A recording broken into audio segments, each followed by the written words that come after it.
جس شخص کو اپنی طاقت کا اندازہ ہو وہ کبھی دوسروں کے سہارے نہیں جیتا۔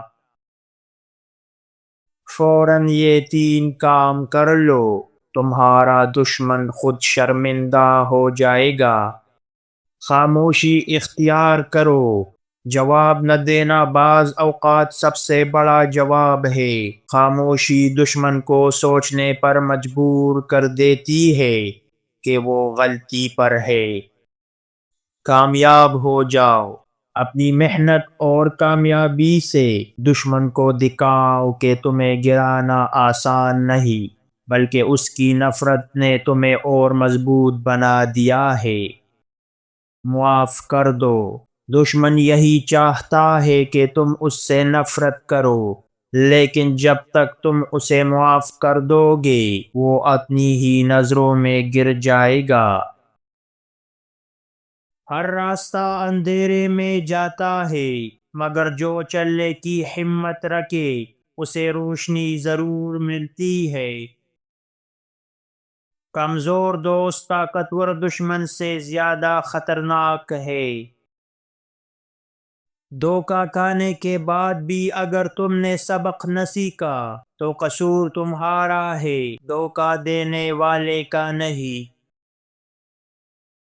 دھوکہ ہمیشہ قریب کے لوگ دیتے ہیں، کیونکہ دور والے تمہاری کمزوریوں سے واقف نہیں ہوتے۔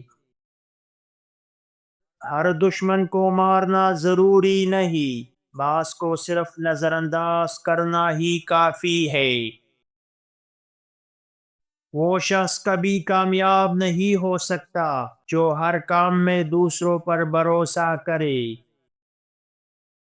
اگر تم اپنے دشمن سے بدلہ لینا چاہتے ہو تو سب سے پہلے خود کو اس کے برابر کھڑا کرو۔ دوستی اور دشمنی ہمیشہ سوچ سمجھ کر کرو، کیونکہ دونوں کا اثر ہمیشہ رہتا ہے۔ لوگ کبھی بھی تمہاری مدد نہیں کریں گے، لیکن تمہاری کمزوریوں پر ضرور ہنسیں گے۔ اپنے دشمن کو کبھی مکمل طور پر تباہ نہ کرو، بلکہ اسے اتنا کمزور کر دو کہ وہ تمہارے لیے خطرہ نہ بن سکے۔ چالاکی سے جیتی گئی جنگ طاقت سے جیتی گئی جنگ سے زیادہ فائدہ مند ہے۔ جب تمہارے دشمن ایک سے زیادہ ہو جائے تو خاموشی سے اپنی طاقت بڑھانے میں لگ جاؤ۔ ہر وقت طاقت کا مظاہرہ کرنا بے وقوفی ہے، کیونکہ بعض اوقات خاموشی میں بھی طاقت ہوتی ہے۔ دھوکہ دینے والے کو پہچاننا مشکل ہو سکتا ہے، لیکن ایک بار پہچان لو تو اس سے دور رہنا ہی عقل مندی ہے۔ اگر تم اپنے دشمن کو مات دینا چاہتے ہو تو پہلے اسے کمزور کرنا سیکھو۔ جو شخص اپنی عزت کا خیال نہیں رکھتا وہ دوسروں سے عزت کی امید نہ رکھے۔